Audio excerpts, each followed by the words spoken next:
Classic cars. They're admired and prized by enthusiasts the world over. And there's one man on a mission to help keep them on the road. That is lovely. This is Colin Denton.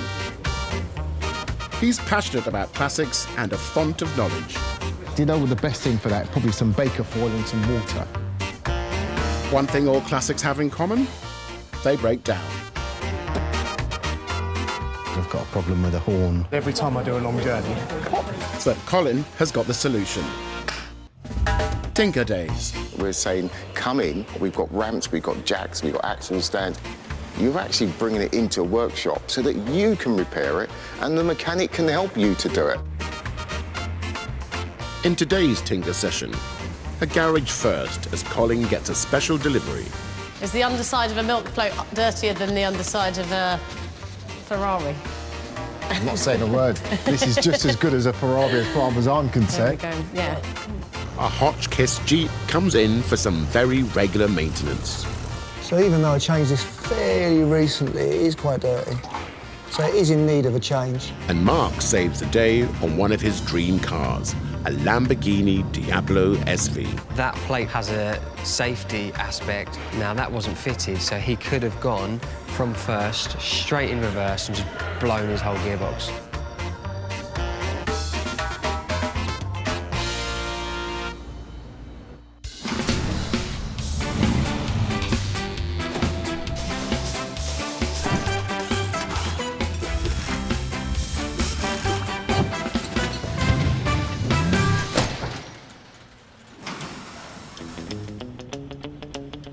It's another Tinker weekend in Enfield, North London.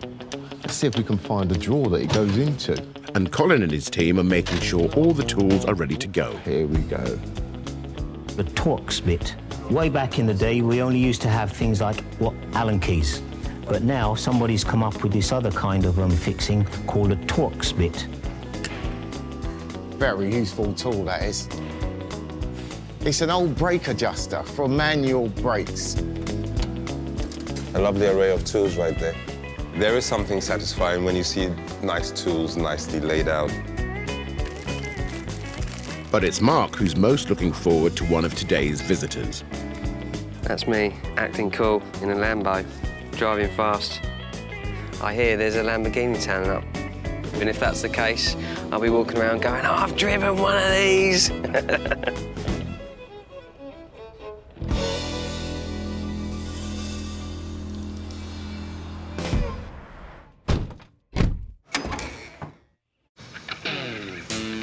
First into the garage this morning is a track-focused Lotus, a 1963 Elan 26R. It's a 1960s British racer, derived from one of the brand's most successful cars. Colin Chapman, the private plane commuting chairman of the Lotus Group of companies, knows the meaning of success. 20 years The Lotus Elan was originally designed as a road car, but thanks to its strong chassis, fiberglass body, and powerful twin-cam engine, it became one of the top British racing cars of the 1960s. This example has been brought along by race engineer Michael Bowden. She's British. I like that she's orange, and she's called the Lotus Suma because it's a Lotus and it's kind of Satsuma coloured. The car had to come over today on a trailer because she's not road legal. It's so stripped out in there, it wouldn't be much fun for driving on the road. It's not very quiet, it's not very comfortable. I look after it in terms of the race preparation for the car, take it to the circuit and look after it through the race weekends. So Simon, one of the owners, is also known as the Racing Reverend, which is a little unusual in the motor racing world to have a reverend driving a car. Simon and I got first introduced through the church that he was the vicar of, and he was racing a Jaguar at the time, and through that I started helping him out with his race cars. Michael needs to prepare the car ahead of its next race at Silverstone. And Nick's been invited to join the team's elite pit crew on the day. Wow. Okay. Wow. Hi there. Mike. Morning. Nice to meet you. No, I'm Nick. Wow. Okay, so I can see that it's a Lotus. Yep. A very orange one. I can see that it's a competition. Let's get it in, Yep. and then we can discuss it a little bit more and then cool. work out what the plan is for the I think day. it's probably best to push her in. Yeah? Because we've got a bit of carburetor work to do, so Okay. rather than filling them up with fuel. Sure. This is no ordinary tinker session, as it's a vital opportunity for Nick to get to know the car ahead of the big day.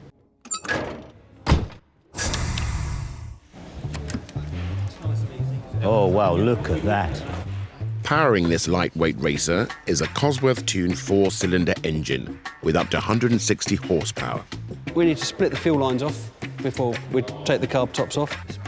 The first job is to refurbish the Elan's carburetors. Needle valves are sticking, so I need to replace the needle valves, which is causing a running problem on the car. And if they failed, it would be a race-over job. The needle valves in the carburetors allow precise fuel flow, preventing the engine flooding, essential when travelling at speeds approaching 100 miles per hour. And there's a relationship between the size of the engine, therefore the amount of air it needs, with the size of the carburetor you need. Okay. Very interested, very keen to get involved in this. And it's nice. Race cars, always a little bit of excitement.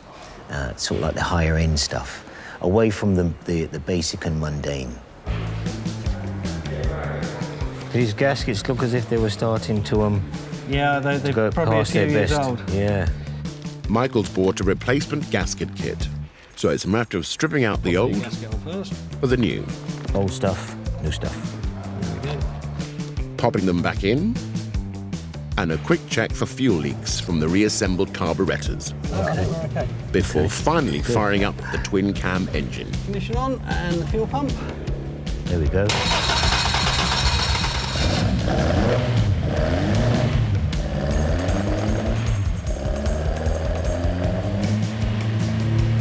Your symphony. All good. There's no mistaking what this car is designed to do, and it only does that one thing well. So that's good. So that's that job done. Yeah, it's going good. Carburetor job went well, nice and easy. Nick really seemed to know what he was doing, so he's going to be a great help on Saturday.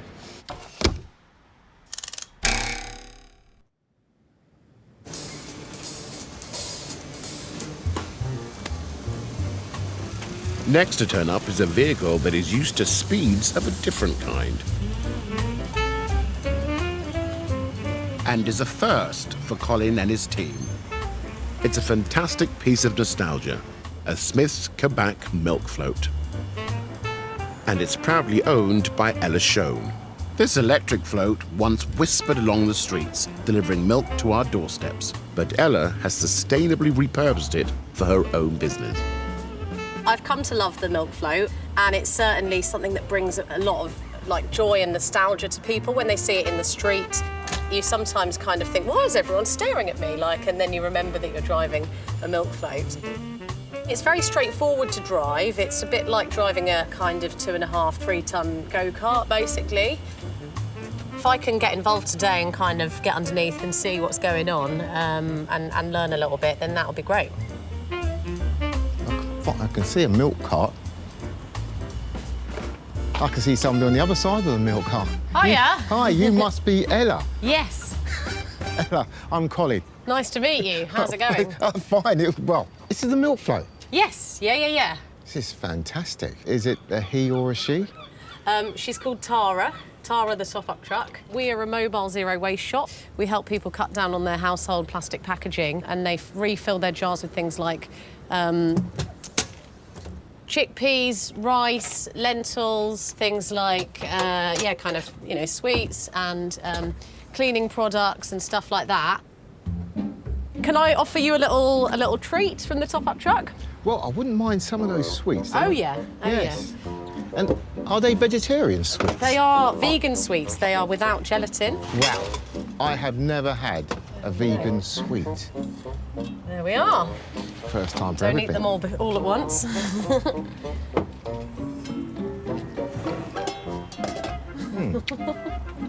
Rather tangy. Caught you off guard. My eyes are watering. No, actually, it's very, very nice. Yes, yeah, refreshing. Okay, Colin, shall we We get back on track. Get back on track? Yeah. Why are you here? What's wrong? I have been told that there's a little bit of play in the steering. Well, there are many different parts that make up the steering, so let's get it in. Let's put it on the ramp, and then let's try and find out what's creating this problem. Cool. Thank OK, you. I'm excited. The windscreen wiper is vindruute torker. Rolls off the top. Just rolls off the top. I'm going to put this next to the tea making, so it forces people to have a look at it.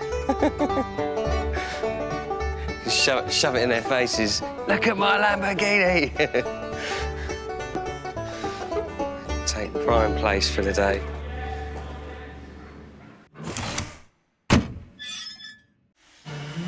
That's it.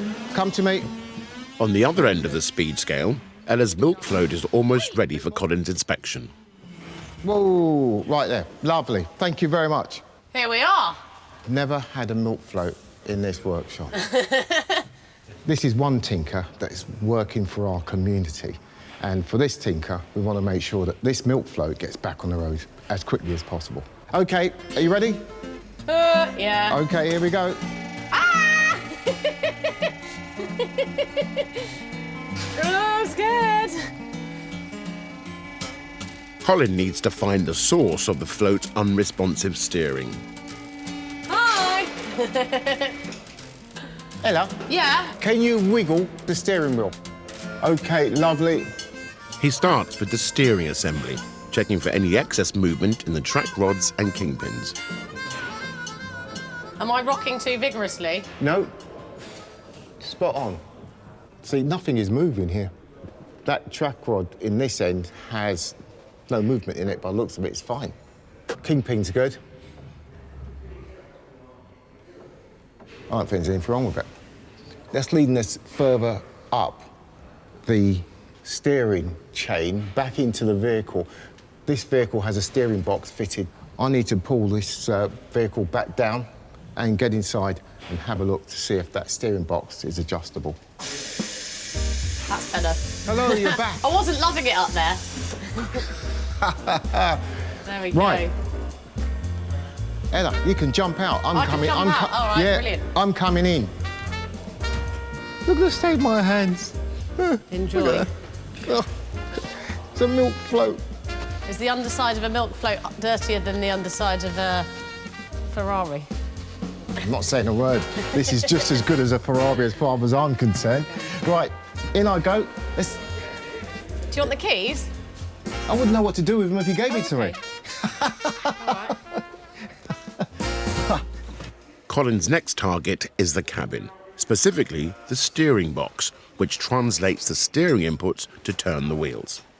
But it's already highlighting a major issue to Colin.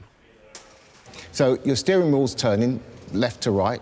The column is turning, but the steering box is doing nothing. So your road wheels remain exactly where they are. So you're driving down the road doing this, but the road wheels are not responding. Now, that excess play on this vehicle would be enough for me to say you can't use it. Goodness me. Yeah, it's that serious. This is a steering box. Now, the movement on the steering, the excess movement, can be adjusted at times through this lock nut being undone, and then in the middle of it, just there, is a screw. Now, if I can get enough adjustment on that, I can reduce or remove that excess play, and if I cannot reduce that, then this milk float, unfortunately, has to be taken off the road. Mark's feeling a little bit left out of today's celebration of speed. Yes, I would like to be doing what Nick's doing. However, I am waiting for my Lambo. So when a Lambo comes in, I'll be over there like a shot. But if the Lambo wasn't coming in, then yes, it'd be paper, rock, scissors. Come on, Nick. 1, 2, 3, go. Scissors wins. While Mark watches on, Nick is on to the next job on the Lotus Elan as he gets her race ready for Silverstone. So the next job we've got is that under race conditions, the rear differential can get a bit warm. So we're going to put some provision in to put a cooling duct in so that cold air gets blown down to the rear differential, just to help keep the temperature of the rear diff down. So this tube is going to sit somewhere on that plate. OK. Underneath this area is the diff. Okay. Okay, and then the idea is that the other end is going to tuck into a hole, which is just in here. Oh, I see. And then that scoop is going to provide air delivery through the hose, like a huge draft of air, constantly down onto the diff unit. Oh, brilliant. Good luck, mate. Yes, thank you. Looking forward. Yeah. Time for the big drill. No hammers, but big drill, yeah. The first task is to adapt the aluminium plate to make an airtight connection foot for the tubing. Whilst Michael drills the access hole, Nick fabricates the hose tail. The hammer and the punch was to actually get a little indent on the surface of the metal, and the idea of that is that it stops the drill point from skidding over the flat surface of the material. So it's almost like an impression that the actual drill point sits into. Oh, how's he getting on? Has he finished drilling holes? Have you got an apprentice today? Apparently. Is Nick your apprentice? How are we doing? We winning? Okay, yep. With Nick's hose tail now bolted onto the plate, time to move on to stage 2. Yeah. Installation. Literally, we just want to work out how long we want it. Yep. And it doesn't need to be very technical. No. The tubing fits perfectly. It just needs to be cut down to the right length. There we go. Now, hopefully, with a bit of luck, we can just pop that in there. She's poking through the hole nicely. And a couple of cable ties fixes it all into place. There we go. Job jobbed. Today's gone really well. The jobs I wanted to get done have gone smoothly. Nick really knows what he's doing, and he's going to be a great help at the weekend, so really positive. Michael, thank you so much for the opportunity of giving your help. Thank you for your help. It's been really useful. No, and as for the weekend... More my pleasure than yours. No. I guess we should pop her back together. Yeah, and, look forward to the next bit. Next year. Okay. 5 days' time. Yeah, wow. It's been a very interesting morning. Exciting and also, a bit daunting. So, yeah, bring it on.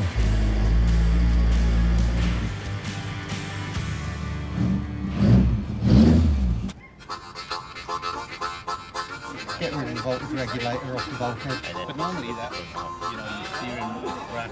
You take the toolkit out, and it's sort of on there. Cool. In Bay 1, Colin has discovered a problem with Ella's milk float. He needs to make an adjustment in the steering box to remove excess play in the steering wheel.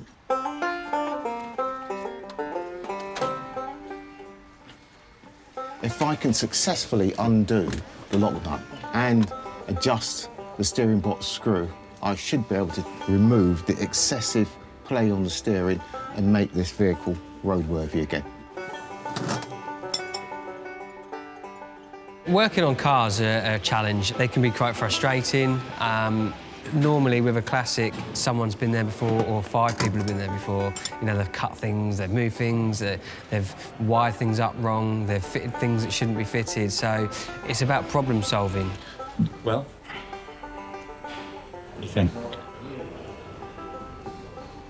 I'd say 75% better. If I can get it a bit more, I'll be happy. You can go too far, and then it can cause problems at the wheels. See, the steering box starting to seize up, so you've got to get the balance just right.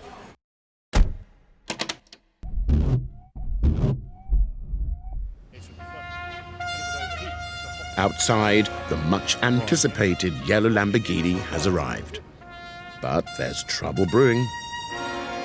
Owners are trying to settle the age-old debate. Which Italian 90s supercar is best?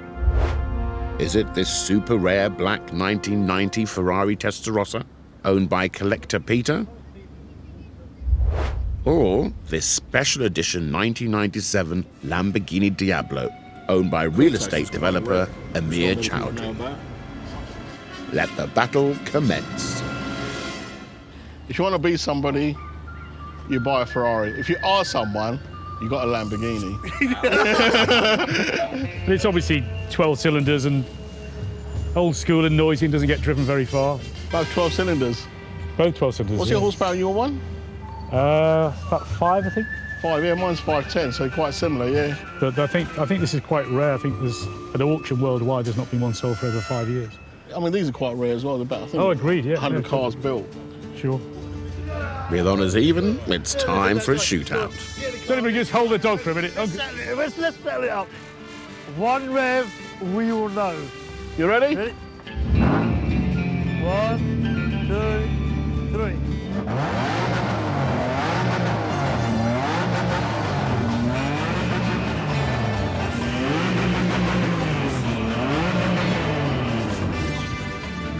And the winner? Amazing. One was a Raging Bull and the other was a V12 Concerto. Too close to call. But there's only one supercar here, in Mark's eyes. Wow. What a car. Hello. Mark. Good afternoon, Mark. How are you? Yeah, good afternoon. You all right? Yeah, I thought I'd bring this in today. What a lovely car. Isn't it? It's a beast, yeah. Proper head turner. Absolutely, I can imagine. This is probably one of the nicest sports cars I've seen. Let's get it straight into the workshop and then we can have a look.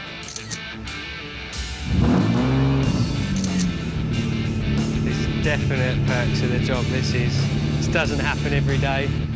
This is no show car. Amir uses his Lambo daily. As such, there are a few jobs he'd like to tackle today. Meanwhile, on the float, Colin has made some progress. Where we are now with this, yeah, I'm happy to see this go out on the road. I am gonna take it on just a touch more, see if I can get a little bit more out of it. Ah, look at that. Yeah, that's it, spot on. This is starting to move wheels just by doing that.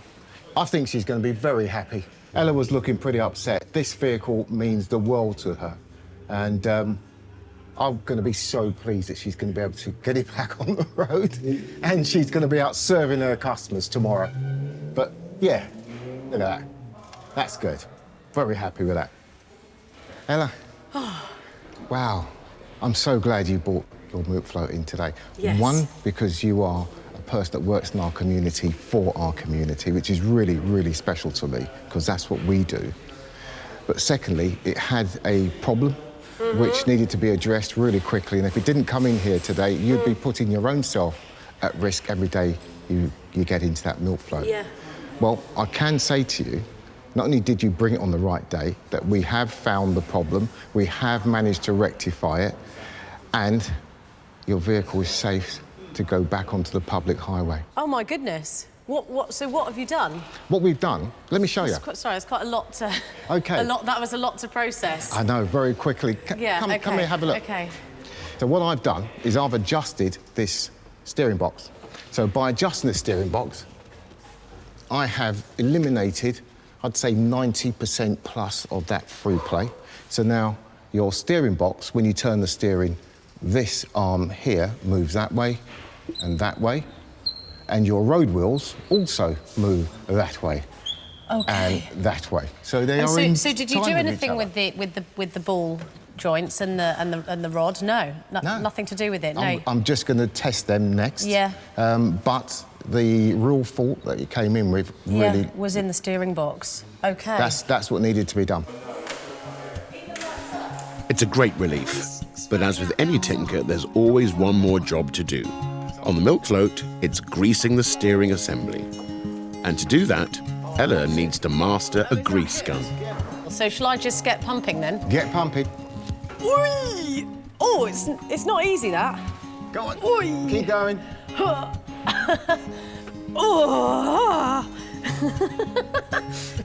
Keep going, keep going. Oh, is it on? Oh, there's grease spurting out the outside. Oh, that's it, it's lovely. Oh, is that good? Yes, yes. Here you go. It looks like a funny little tongue. Can you see it? It's coming out of there. It's coming out of there? Yeah, that's it, you're done. There we go. Yes. Yeah. It's been absolutely fantastic. Emotional at times when I thought for a second that the milk float might have to be taken off-road. But I've learned so much. Like, this place is absolutely incredible. Colin's been amazing, and the float is all fixed up, greased up, and ready to go. So really, really enjoyed it.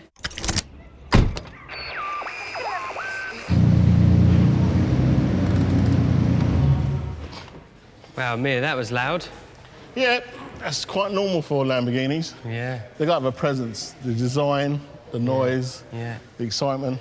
Yeah. You ever sat in one? I've been in a Gallardo. Yeah. But that's it, not a Diablo, no. Go on, sit in there, see how you feel. Wow, yes, please. You know? Yes, please. Can I take it out for a road test? I'll see you later. Wow. It suits you, you should get one. Thanks, mate. So, Amir, what happened to the gear shift? I'm not sure, right? I mean, I don't know if I got a bit enthusiastic when I was driving or it's just wear and tear. Is this something you wanted to sort of tinker with today? Yeah, that'd be great, yeah. All right, we'll have a look at it, yeah. Look at that. That is one monster of an noisy, engine. Isn't it? It's lovely, isn't it?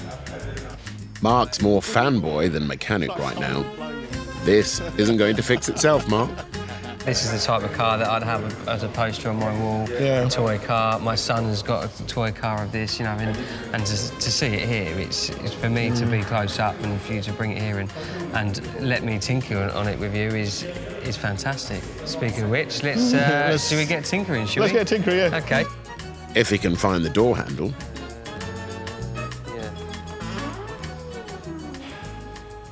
But when he does, it doesn't take Mark long to find a problem with the gear shift assembly. And it might not be such an easy fix. It'll be a long job then. We'll have a look. But this is missing a bit of material. Can you see that? Yeah. So that's what would pin it down, and that would stop this ring from coming up and out. Oh, right. I mean, how comes that happen like that? It's just deteriorated just over time. Yeah, well, yeah I suppose 1997 until now. So that would sit on here. Putting the pieces back in place is simple enough, but the bolts to hold it all together are missing. Yeah, the bolts, I can't see them there. Oh, there's one of them. There's one of them. They found one of the bolts, but it's not good news. You see that bit of thread there? That's a bit of the thread that's come out of that hole. Right. So it's pulled it out. We might be able to get away with some slightly longer bolts. So you've only got one of these? Yeah, one of these, yeah. Is that what you've got, one? Yeah, I think we lost it. Yeah. Parts are expensive for these limited-run Lambos, but Mark has an idea. We just need to find 2 bolts. Let's try, yeah. Let me go see what we can find. Oh, I've got to try and get out. Now I feel old. Oh, it's got a few bolts in there. I've got a few bolts in there. He's hoping the solution might be in the garage man drawer. As you can see, it's well organised. This is what you call a classic bolt selection. It'll be easier to find the Holy Grail. With all the bolts in there. Certainly, like... Oh, we got one. Hey! He's won the lottery. Possibly. Bingo. The threads match. So let's go see if they're too long. OK. See what their heads would possibly look like. It's a start. It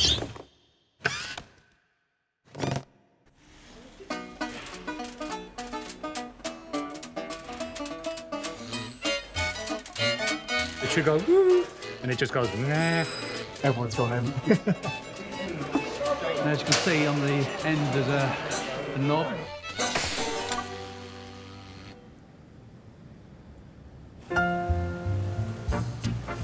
Last into the garage today is an iconic piece of wartime nostalgia. A 1957 Hotchkiss M201 Jeep, owned by military enthusiast Mark Durham. This is my pride and joy. I've always wanted a Willys Jeep, and World War II's always interested me.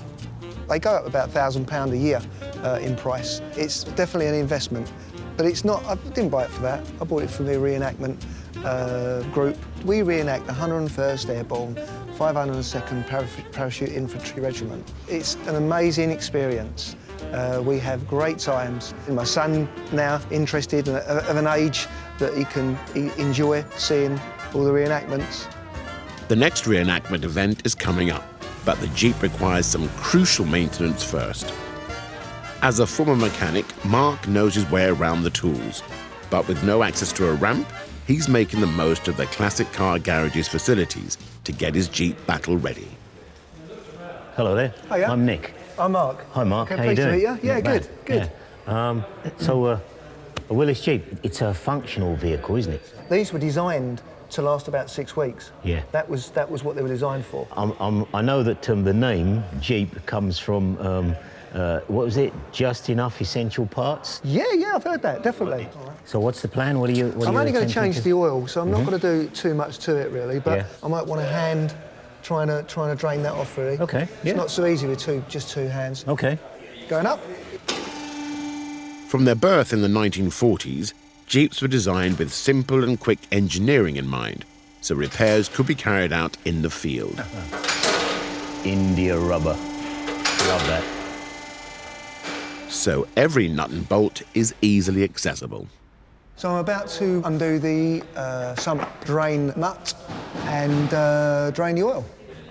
It's an 80-year-old design which has stood the test of time. There we go. Right, so let's get some rag. So even though I changed this fairly recently, it is quite dirty.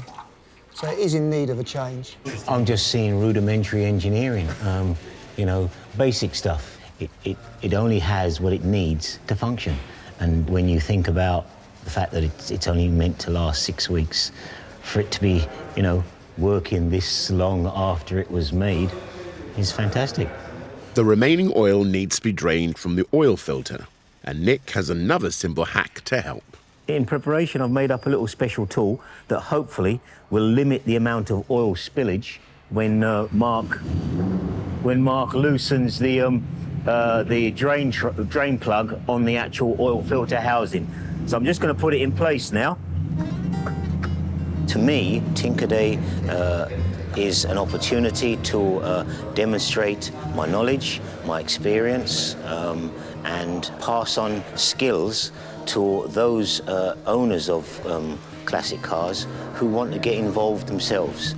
The age that I am, 65, Tinker Day has enabled me to actually look at approaching retirement with a different set of eyes, a fresher focus in terms of where I can best employ the knowledge and the skills and the understanding for cars that I have. Mainly. How's the cardboard doing? Cardboard's doing fine. Okay. Well, you can have that idea. That's the tinkerer's present to you, Mark.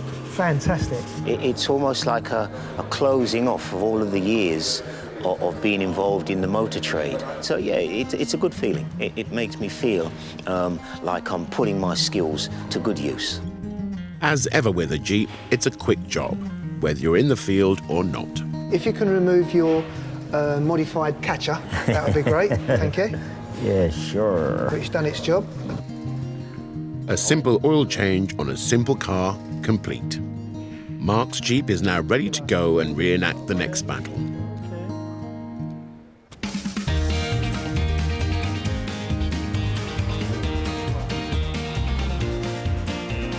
There we go. I told you the hammer was the right tool.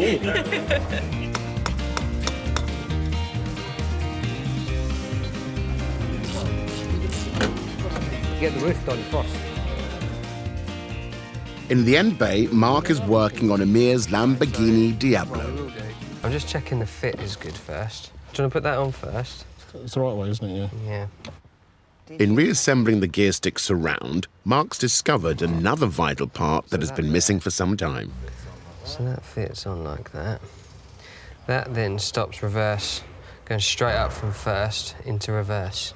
What it actually is like a guide plate. That plate has a safety aspect. Now, that wasn't fitted, so he could have gone from first, straight in reverse, and just blown his whole gearbox.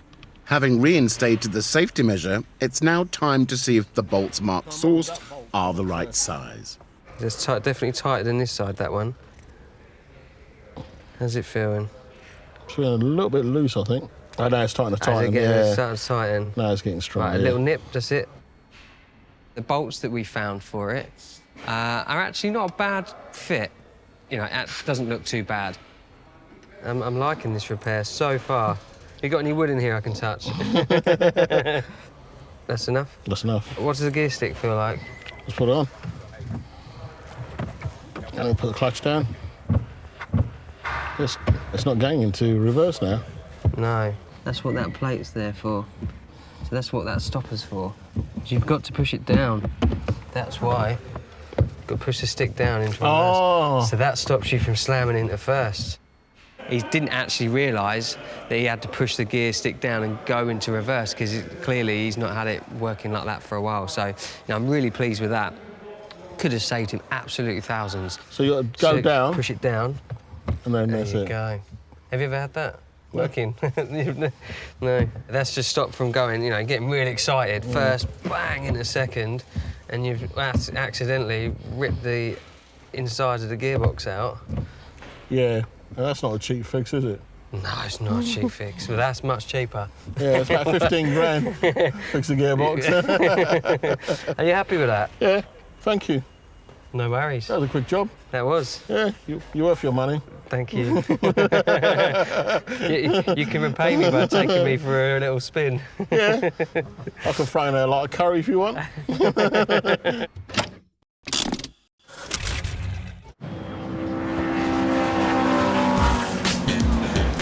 Nick's in Northamptonshire at the Silverstone race circuit, the home of British motorsport.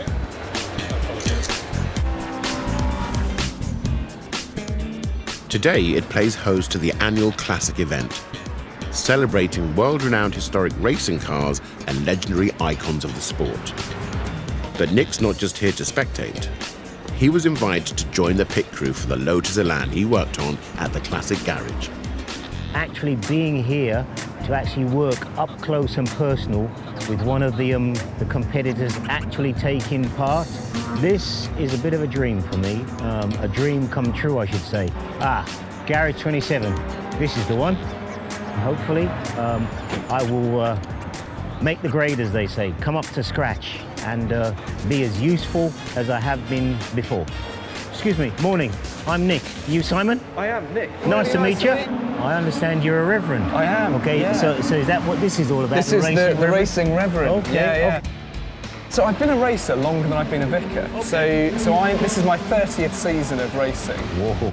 I started in karting when I was a kid. My cohorts were sort of Jensen Button, Massa, Fisichella. Yeah. And then about 17 years ago, I got ordained as a vicar in the Church of England.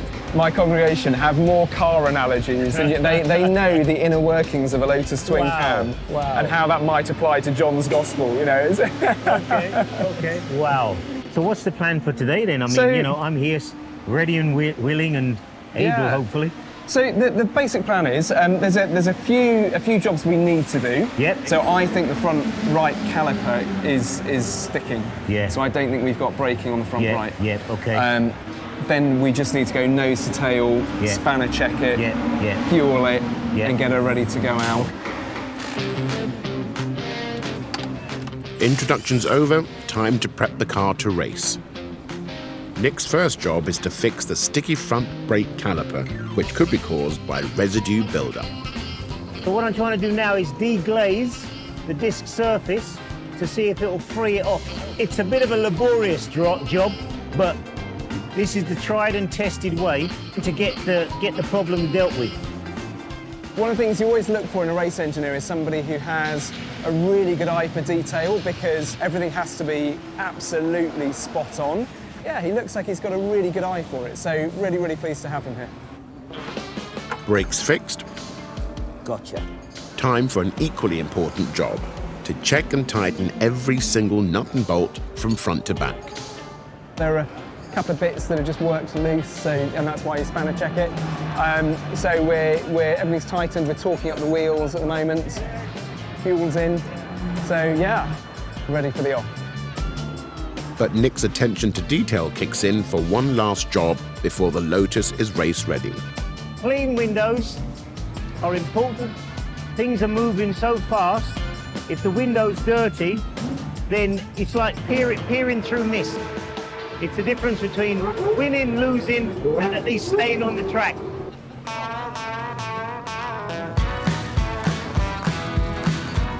With the paddock buzzing and the cars ready to roll, it's time to race.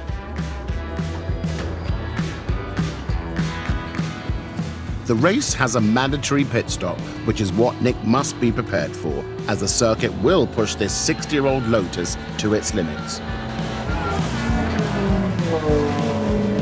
Simon just went by. It's about midway in the pack, I think. And the car sounds and was going well. So far, so good. But Nick's work isn't over yet. He's now got to negotiate the pit stop. This is where things can go wrong very quickly. Okay, Simon's about to come in.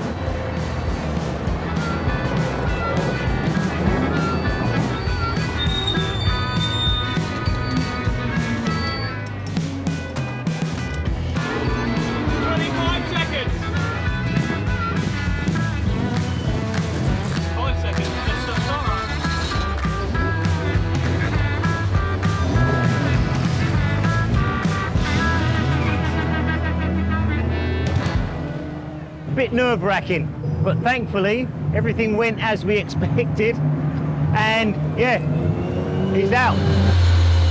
But sadly, not for long. The Lotus only lasted 2 laps before Simon needed to make an unplanned pit stop. Where's Mike? I need Mike. I'm losing oil pressure and it's running hot. There's a problem with the engine, and it's not looking good. Overheating. You got to blow in the head gasket or something, you got oil everywhere. Right, okay. Oil and water everywhere. Okay. A blown head gasket is not something they can fix trackside, which means the end of the race for the Lotus. It was just one of those things that happens when you put a mechanical machine under severe pressure, a part fails, and then the rest of the engine just comes to a halt. Nick, thank you. It's been a pleasure. Sorry we couldn't bring it home. The pleasure's all mine. Well, it's been really, really good. Thank you for all that you've done and for your diligence and attention to detail. I'm looking forward to doing some more, Simon. Seriously am. Yeah. Well, it's been a pleasure, and I look forward to you. I look forward to you joining the team. Yeah. Yes, please. Today, as part of a race team at the classic Silverstone event, yeah, that's a cherry on the top sort of situation. It's been brilliant.